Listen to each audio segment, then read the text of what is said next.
दूसरा व्यसन, तीसरा संग, चौथा सत्संग।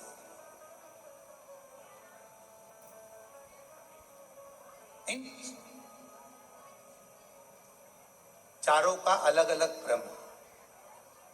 क्या क्या? जम के बोलो। पहला फैशन, दूसरा व्यसन, तीसरा संग और चौथा सत्संग। चारों का अलग अलग। फैशन क्या करता है? आपको ऊपर से अच्छा करता है। कपड़े की डिजाइन चेंज हो गई, आप ऊपर से अच्छे लगे। बाल की डिजाइन चेंज हो गई, आप ऊपर से अच्छे लगे। बहुत सारे आते हैं नई नई राय देने के। हमसे भी आकर जो मिलने आते हैं तो कई बार बहुत विद्वान भी आता है। बच्चे हैं वो तो कहने में कुछ भी कह जाए। ओ गुरुजी, तुम्हारे आगे के पूरे बाल उड़ गए, हमारे उधर एक डॉक्टर है वो ट्रांसप्लांट कर देता।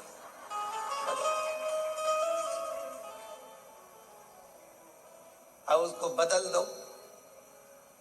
हमने कहा वो लगाया हुआ और फिर वापस निकल गया तो कहे वो तो बिल्कुल फिट करते हैं अंदर से, तो वो उगते रहते हैं। अच्छा, हमने कहा ठीक।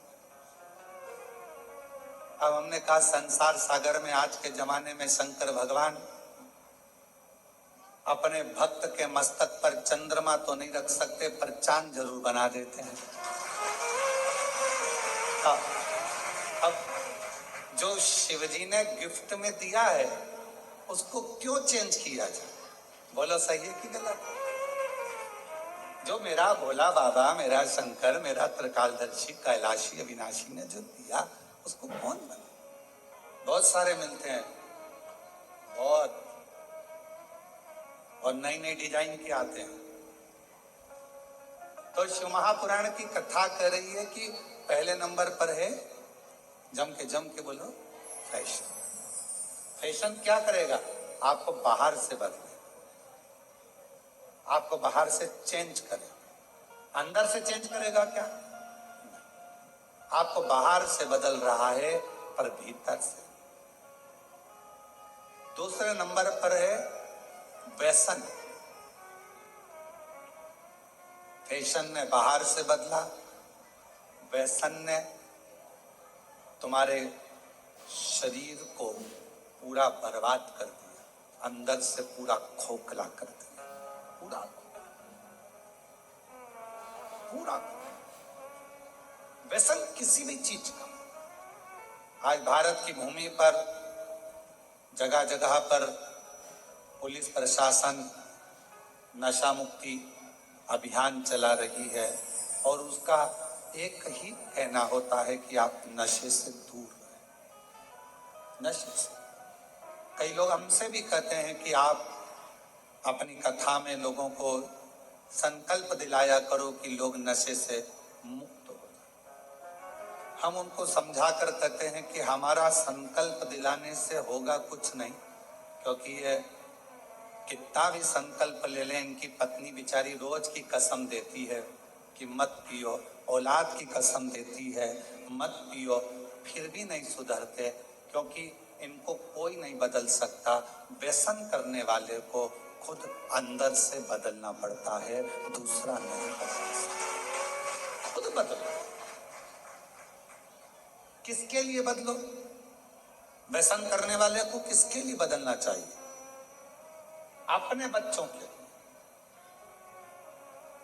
आप मदिरा पीकर, नशा कर कर, व्यसन कर कर कहीं रोड पर पड़े हो गए, नाली के किनारे पड़े हो गए, कुत्ता तुम्हारा मुंह चाट रहा होगा और गंदगी में गिरे पड़े हो गए, तुम्हारा बेटा स्कूल से आ रहा होगा, ट्यूशन से आ रहा होगा, तुम्हारी बेटी कहीं नौकरी कर कर आ रही होगी या पढ़कर कॉलेज स्कूल से आ रही होगी, तो उसके दोस्त उसको हंसकर कहेंगे, देख तेरे पिताजी नाली में पड़े हैं और कुत्ता उनका मुंह चाट रहा है।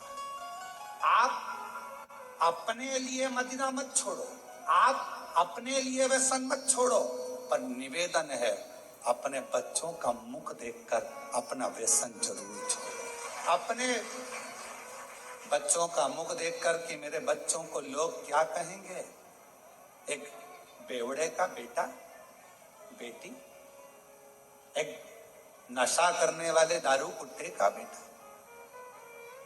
दारू दिन भर पीता है, उसमें धुत रहता है। क्या कहेंगे? अपने लिए नहीं तो अपनी बच्चों के लिए, अपने परिवार के लिए।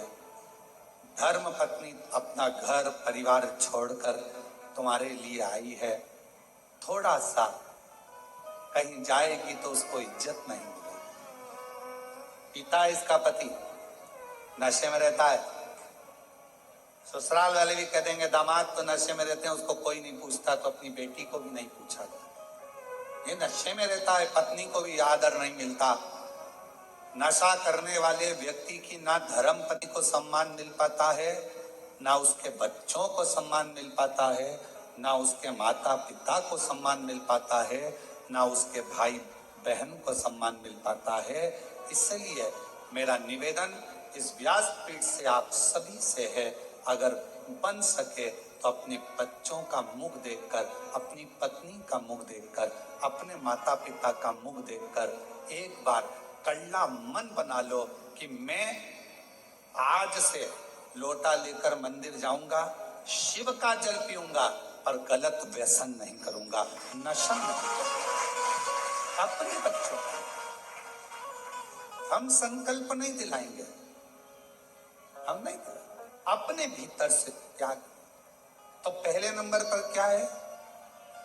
जम के बोलो, पैसा। दूसरे नंबर पर क्या है? व्यसन, अंदर से तोड़ देता है व्यसन। नशा अंदर से खोखला कर देता, चाहे वो कोई सा भी नशा, केवल मदिरा का या गांजे का या अन्य अन्य नशे से ही मतलब नहीं, नशा कोई सा भी। तुम्हारे को अगर धन का भी नशा है ना, तो वो भी तुम्हें अंदर से तोड़ दे, वो भी अंदर से। ये श्रेष्ठ नहीं। शिव पुराण कहती है, भगवान शंकर की कथा कहती है, फैशन बाहर से बदलेगा, व्यसन अंदर से तुमको तोड़ देगा। और एक होता है संग, तीसरे नंबर पर आया है संग। और इस कलयुग में, कलिकाल में, जैसे जैसे कलयुग बढ़ता जाएगा, अच्छे लोगों का संग नहीं मिलता, अच्छे लोगों का संग नहीं मिलेगा। और अगर अच्छे लोगों का संग मिल भी गया तो हो सकता है कि लोग मीठी वाणी कर कर, मीठी बातें कर कर, मीठा व्यवहार कर कर आपसे अपना काम निकाल लेंगे, आपसे अपना पूरा काम निकाल कर आपसे दूरी बना लेंगे, और आपसे दूरी बनाकर चले जाएंगे, फिर आप ही की बुराई कर। पहले नंबर पर फैशन, बोलते जाओ। दूसरे नंबर पर व्यसन, तीसरे नंबर पर संग। स्वयं भगवान राम जी ने भी हनुमान जी महाराज को संग की परिभाषा बताई थी कि ये संग तुमको जो मिलेगा, कलिकाल में अच्छा संग मिलना बहुत कठिन है। कलयुग जैसे जैसे बढ़ेगा, लोग संग में आएंगे तो सही, पर अपना लाभ उठाकर पीछे हट जाए। जब चुनाव का समय आता है तब एक आवाज सुनाई देती होगी आपको, भैया जी संघर्ष करो, हम तुम्हारे साथ। जम के तो बोलो, भैया जी संघर्ष करो, हम तुम्हारे साथ। अब ईमानदारी से बोलो, अगर तुम साथ होते तो भैया को संघर्ष की जरूरत ही क्या पड़ती? जरूरत पड़ती क्या? अब एक तरफ कह रहे हो भैया जी संघर्ष करो, हम तुम्हारे साथ हैं, अगर तुम साथ होते तो भैया को संघर्ष की जरूरत ही नहीं पड़ती। संघर्ष की जरूरत भैया को पड़ी कब? जब तुम साथ नहीं थे। अभी तो तुम इसलिए साथ हो क्योंकि तुम्हारी गाड़ी में पेट्रोल डल रहा है, अभी तो तुम इसलिए साथ हो क्योंकि तुमको 10, 12, 15 दिन जो चुनाव के चलते हैं उसमें अच्छा खाने को मिल रहा है। तुम अभी साथ इसलिए हो कि तो हो सकता है तुम्हारे मोबाइल का बैलेंस डल जाए। तुम साथ अभी इसलिए हो कि तुम्हें हो सकता है कुछ मिल जाए। पर हमारा शास्त्र कहता है कलिकाल में अच्छा संग बड़ी मुश्किल से मिलेगा। और अगर कोई संग में आ भी गया है, कोई हमारे साथ चल भी रहा है, अच्छे लोगों का संग अगर नहीं मिल पाया तो कोई अच्छा बनकर तुम्हारे सामने आएगा, अपना काम निकालेगा और तुम्हें धक्का मारकर चला। संग मिलना बहुत कठिन। और अच्छा संग किसको कहते हैं? अच्छा संग किसको कहा गया? तो कहा अगर अच्छा संग देखना है तो कभी सुनार के घर के, सुनार की दुकान के कचरे को देखो। क्या देखना है? जम के बोलो जरा। एक स्वर्णकार सुनार की दुकान का कचरा बनिए की दुकान की बादाम से भी महंगा जाता है। क्या क्या महंगा जाता है? कचरा। किसके यहाँ का? सुनार के यहाँ का। सुनार के यहाँ का कचरा बनिए की दुकान पर जो बादाम बिकती है, किराने की दुकान पर जो बादाम बिकती है, उससे महंगा सुनार के घर का दुकान का कचरा बिकता है। क्यों? कचरा सुनार की दुकान का संग पकड़ लिया तो कचरा भी बादाम की कीमत से ज्यादा महंगा होगा। बादाम की कीमत से ज्यादा। केवल कचरे ने संग पकड़ा, और कचरे ने संग पकड़ा तो वो बादाम की कीमत से भी ज्यादा महंगा। बादाम की कीमत से।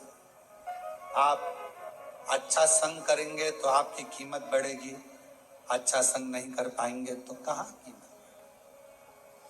दुनिया में कई लोग ऐसे हैं मक्खी की तरह की, मक्खी को कितना भी समझाओ कि फूल रखा है, अब मक्खी को देखो तुम, ये माला रखी है, माला पे एक मक्खी नहीं मिलेगी तुम्हें। फूल अच्छा है, फूल पे मक्खी नहीं मिलेगी। गुलाब का फूल रखा है, कमल का फूल रखा है, खूब अच्छा खुशबूदार फूल रखा है, मक्खी उसमें नहीं बैठेगी। मक्खी की आदत क्या है? हमेशा गंदी जगह पर जाकर बैठती है। अब मक्खी को कोई पकड़कर ज्ञान दे, अच्छी जगह बैठ जाए, इतनी सारी जगह है, क्यों गंदी जगह बैठती है? देख कितनी अच्छी जगह पड़ी है, फूल पड़ा है, इत्र पड़ा है, खूब अच्छी जगह पड़ी है, वहां बैठना। कहाँ तू गटर में पड़ी है, कहाँ गंदे कचरे पर पड़ी है, कहाँ गंदी गंदी जगह पर बैठ रही है? अच्छी जगह बैठ। पर मक्खी जैसे संसार में ना जाने कितने लोग हैं जो दिन रात इनको समझाया जाता है, अच्छा देखो, अच्छा बोलो, अच्छा करो, अच्छा सुनो, पर फिर भी वो मक्खी की तरह होते हैं। ना वो अच्छा देख पाते हैं, ना अच्छा बोल पाते हैं, और ना अच्छा सुन पाते हैं। वो समझ